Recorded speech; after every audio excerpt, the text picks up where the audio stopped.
सड़िया में परी लगेलू, हरी घरी हरी हरी लगेलू। सोना सड़िया में परी लगेलू, काला किसिया के जोड़ा नहीं थे, जले वाला मारा परी लगेलू।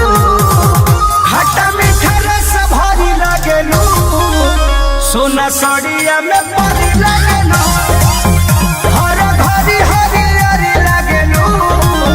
सोना सड़िया में परी लगेलू।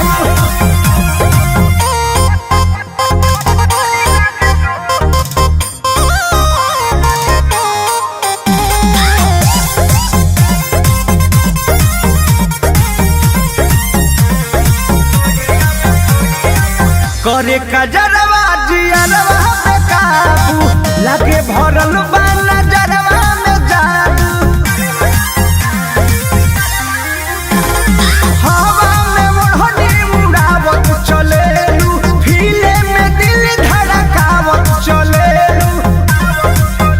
कचकली पे चनरी लगेलू, गंगा जल के मछली लगेलू।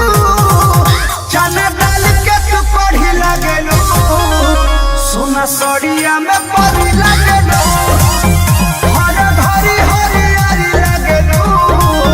सोना सड़िया में परी लगेलू।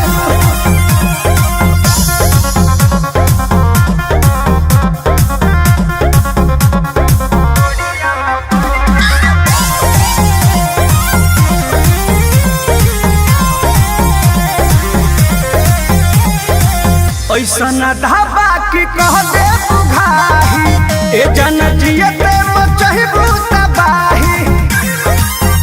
सुना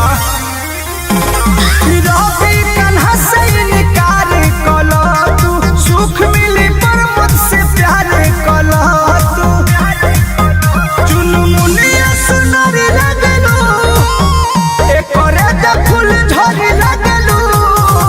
हीरा मोती के शिकारी लगेलू, सोना सड़िया में परी लगेलू, हरी घरी हरी हरी लगेलू। सोना सड़िया में परी लगेलू।